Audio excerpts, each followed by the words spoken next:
অবশেষে হিয়ারিং নিয়ে 6টি খুশির খবর ঘোষণা করা হলো। হ্যাঁ বন্ধুরা, এবার হিয়ারিংয়ে চলবে মাধ্যমিকের অ্যাডমিট কার্ড। এছাড়াও আরও কি নথি গ্রহণযোগ্য হবে এই মুহূর্তে বিরাট বড় ঘোষণা করলো সুপ্রিম কোর্ট। হ্যাঁ বন্ধুরা, তো সুপ্রিম কোর্টের তরফ থেকে কি 6টি খুশির খবর দেওয়া হয়েছে এই মুহূর্তের আপডেটে আপনাদেরকে এই বিষয়ে একদম বিস্তারিতভাবে জানিয়ে দেব। তো আশা রাখবো ভিডিওটিতে আপনারা প্রত্যেকেই প্রথম থেকে শেষ পর্যন্ত সঙ্গে থাকবেন এবং নতুন হয়ে থাকলে চ্যানেলটিকে সাবস্ক্রাইব করে পাশের দেওয়া বেল আইকনটিকেও প্রেস করে অল নোটিফিকেশনটিকে বাজিয়ে দেবেন। দেখুন বন্ধুরা, গত কয়েকদিন আগেই 2 থেকে 3 দিন আগেই কিন্তু নির্বাচন কমিশনারের তরফ থেকে মাধ্যমিকের অ্যাডমিট কার্ড কিন্তু বাতিল করে দেওয়া হয়েছিল। আপনারা প্রত্যেকেই জানেন, আমাদের চ্যানেলেও আমরা ভিডিওর মাধ্যমে আপনাদেরকে দিয়েছিলাম। তবে ইতিমধ্যেই এই বিষয়ে সুপ্রিম কোর্টের তরফ থেকে পরিষ্কারভাবে একদম নির্দেশ দিয়েছে নির্বাচন কমিশনকে যে মাধ্যমিকের অ্যাডমিট কার্ড কিন্তু এবার গ্রহণ করতে হবে। হ্যাঁ বন্ধুরা, এমনটাই কিন্তু কড়া নির্দেশ দিয়েছে নির্বাচন কমিশনকে সুপ্রিম কোর্ট। এছাড়াও আরও 6টি কি নির্দেশ দেওয়া হয়েছে আজকের এই ভিডিওতে আপনাদেরকে এই বিষয়ে জানাবো। তো অতি অল্পক্ষণের ভিডিও হবে, একটু মনোযোগ সহকারে ভিডিওটি আপনারা প্রত্যেকেই কিন্তু প্রথম থেকেই শেষ পর্যন্ত দেখবেন। দেখুন, এই মুহূর্তে আজকেই সুপ্রিম কোর্টের তরফ থেকে নির্বাচন কমিশনকে এই এসআইআর এর হিয়ারিং নিয়ে বেশ কিছু গুরুত্বপূর্ণ নির্দেশ দেওয়া হয়েছে।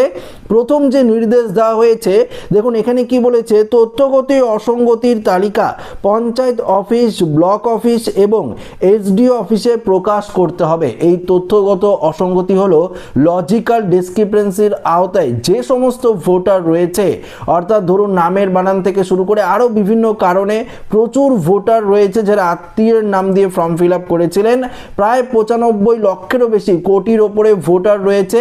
তাদের যে লিস্ট, সেই লিস্ট কিন্তু গ্রাম পঞ্চায়েত অফিস, ব্লক অফিস এবং এসডিও অফিসে কিন্তু লিস্টের মাধ্যমে সেখানে কিন্তু টাঙিয়ে দিতে হবে এবং সমস্ত ভোটাররা আগে থেকেই জানতে পারবে যে তার নাম, অর্থাৎ তার নামে হিয়ারিংয়ের নোটিশ আসবে এবং এই লজিক্যাল ডিসক্রিপেন্সির আওতায় তার নামটি রয়েছে। তারা কিন্তু নির্দিষ্ট ব্লক অফিস বা পাশাপাশি গ্রাম পঞ্চায়েত অফিস এবং এসডিও অফিস থেকে জানতে পারবে।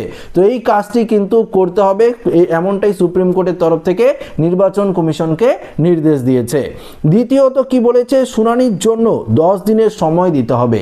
নোটিশ আসার পরই 4 থেকে 5 দিনের মধ্যেই আপনাদের শুনানিতে যেতে হচ্ছে।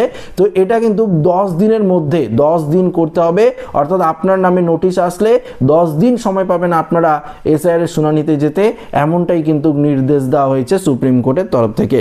3 নাম্বার কি বলেছে, সরকারের দেওয়া নথি যেগুলো সার্টিফাইড কপি তা গ্রহণ করতে হবে।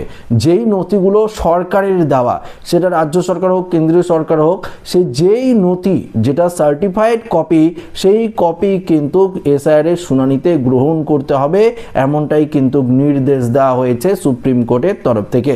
আসুন পরবর্তী দেখি, 4 নম্বর কি বলেছে, মাধ্যমিকের অ্যাডমিট কার্ড গ্রহণযোগ্য বলে মানতে হবে। যেটা আপনাদের শুরুতেই বললাম যে গত কয়েকদিন আগেই কমিশনারের তরফ থেকে মাধ্যমিকের অ্যাডমিট কার্ড চলবে না, এমনটাই জানিয়ে দিয়েছিল। তবে এবার সুপ্রিম কোর্ট পরিষ্কারভাবে জানিয়ে দিল যে মাধ্যমিকের অ্যাডমিট কার্ড গ্রহণ করতে হবে, অর্থাৎ প্রত্যেকটি শুনানিতে মাধ্যমিকের অ্যাডমিট কার্ডও চলবে, এমনটাই কিন্তু নির্দেশ দিয়েছে সুপ্রিম কোর্ট। কেননা আপনাদেরকে দুপুরে যে ভিডিওটি দিয়েছিলাম বন্ধুরা, আপনাদেরকে বলেছিলাম তো যে অনেক ভোটার রয়েছে তাদের কাছে মাধ্যমিকের অ্যাডমিট কার্ডটি রয়েছে বা অন্য কোনো কাগজ নেই। তো মাধ্যমিকের অ্যাডমিট কার্ড দিয়ে আমি নিজে ভোটার লিস্টে নাম তুলেছিলাম, কিন্তু এখন দেখা যাচ্ছে হিয়ারিংয়ে মাধ্যমিকের অ্যাডমিট কার্ড গ্রহণযোগ্য হচ্ছে না। তো এটা কিন্তু নাইনসাফি হয়ে যাচ্ছে। তো অবশ্যই কিন্তু এই বিষয়ে কিছু একটা ব্যবস্থা নিতে হবে। দেখুন, সুপ্রিম কোর্টের তরফ থেকে এখনই ঘোষণা করে দিল যে মাধ্যমিকের অ্যাডমিট কার্ড কিন্তু গ্রহণ করতে হবে। মাধ্যমিকের অ্যাডমিট কার্ড দিয়ে তো জন্মের প্রমাণ হয়, কারণ সেখানেই তো জন্মের তারিখ লেখা আছে। দেখুন পরবর্তী কি বলেছে, 5 নম্বরে বলেছে যা নথি দেওয়া হবে রিসিপ্ট কপি দিতে হবে। অর্থাৎ ধরুন আপনাকে শুনানিতে ডাকলো, এবার আপনারা শুনানিতে গেলেন এবং শুনানিতে যাওয়ার পর আপনারা যেই ডকুমেন্টসটি দিলেন, যেই ডকুমেন্টস দিলেন, শুধুমাত্র 2-3টা ডকুমেন্টস বা 4টি-5টি যেটাই ডকুমেন্টস দিলেন, তার প্রত্যেকটি ডকুমেন্টসের রিসিপ্ট কপি আপনাদেরকে দিতে হবে।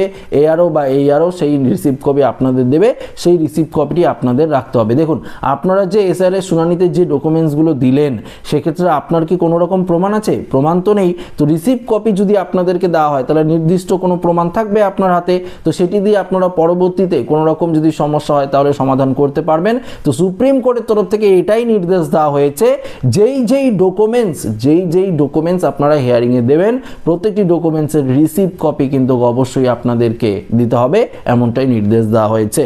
6 নম্বরে কি বলেছে, হিয়ারিংয়ে BLO 2 রাখতে হবে। এবার ধরুন আপনি প্রত্যন্ত গ্রামীণ এলাকার একজন বাসিন্দার, আপনার নামে নোটিশ এসেছে হিয়ারিংয়ের, এবং সেক্ষেত্রে আপনারা কিছুই জানেন না, কিছুই বুঝতে পারেন না। এমন অনেক ভোটার রয়েছে যারা পড়াশোনা জানে না, কোনো কিছু জানে না, বা তাদের বাড়ির ফ্যামিলি তো এরকম কোনো লোক নেই যে যারা পড়াশোনা জানে।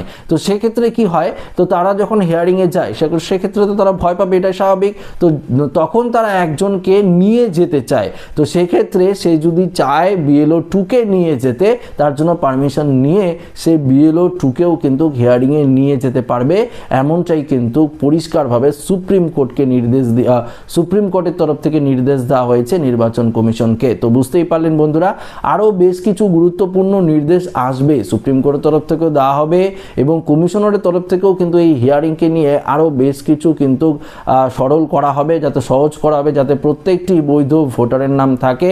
কারণ নির্বাচন কমিশন এক এক করে যে স্টেপগুলো নিচ্ছে এবং তার বিরুদ্ধে প্রচুর পরিমাণে রাজনৈতিক দল যারা রয়েছে তারা কিন্তু আটকাচ্ছে বা তারা বিরোধিতা করছে।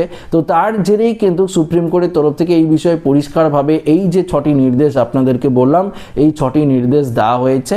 বিশেষ করে মাধ্যমিকের অ্যাডমিট কার্ডকে গ্রহণ করতে বলা হয়েছে, পাশাপাশি যেই অর্থাৎ যে ডকুমেন্টসগুলো আপনারা হিয়ারিংয়ে দেখাবেন তার যে রিসিভ কপি সেটাও আপনাদের দিতে হবে। পাশাপাশি আপনার নামে হিয়ারিংয়ের নোটিশ আসলে 10 দিনের মধ্যেই কিন্তু আপনাদের সময় দিতে হবে, অর্থাৎ 10 দিন হাতে সময় থাকবে আপনার, তারপরে আপনারা একদম রিল্যাক্সে আপনারা যেতে পারবেন হিয়ারিংয়ে। কেননা হিয়ারিং নিয়ে প্রচুর লোক কিন্তু আতঙ্কে রয়েছে। পাশাপাশি দেখুন, আপনি যে লজিক্যাল ডিসক্রিপেন্সির আওতায় রয়েছেন, আপনি যে অসঙ্গতির লিস্টে রয়েছেন, যে 95 লক্ষেরও বেশি কোটির কাছাকাছি লিস্ট রয়েছে, সেই লিস্ট গ্রাম পঞ্চায়েত অফিস থেকে শুরু করে BDO অফিস থেকে শুরু করে SDO অফিসে কিন্তু টাঙিয়ে দিতে হবে, যাতে ভোটাররা নিজে থেকেই দেখতে পারে। দেখুন, এই যে নির্দেশগুলো কমিশনকে দিয়েছে, এখন কমিশন কি জানায় বা কি এখন ডিসিশন নেয় সেটাই কমিশনের হাতে রয়েছে, কিন্তু সুপ্রিম কোর্টের তরফ থেকে এই বিষয়ে পরিষ্কারভাবে দেওয়া হয়েছে। সমস্ত ভোটারদের কথা ভেবেই কিন্তু সুপ্রিম কোর্টের তরফ থেকে এই নির্দেশ কিন্তু দেওয়া হয়েছে। তো আপনাদেরকে বলেছিলাম যা আপডেট পাবো আমরা SIR এর হিয়ারিং নিয়ে বা ভোটার ভেরিফিকেশন নিয়ে অবশ্যই আমরা জানাতে থাকবো আপনাদেরকে। তো এইমাত্র যে আপডেটটা পেলাম সেটা আপনাদেরকে জানিয়ে দিলাম। তো আশা রাখবো ভিডিওটি প্রত্যেকের ভালো লেগেছে। ভিডিওটি ভালো লাগলে লাইক করবেন, বন্ধুর সাথে শেয়ার করবেন, নতুন হয়ে থাকলে চ্যানেলটিকে সাবস্ক্রাইব করে আমাদের সঙ্গে জুড়ে থাকবেন। ধন্যবাদ।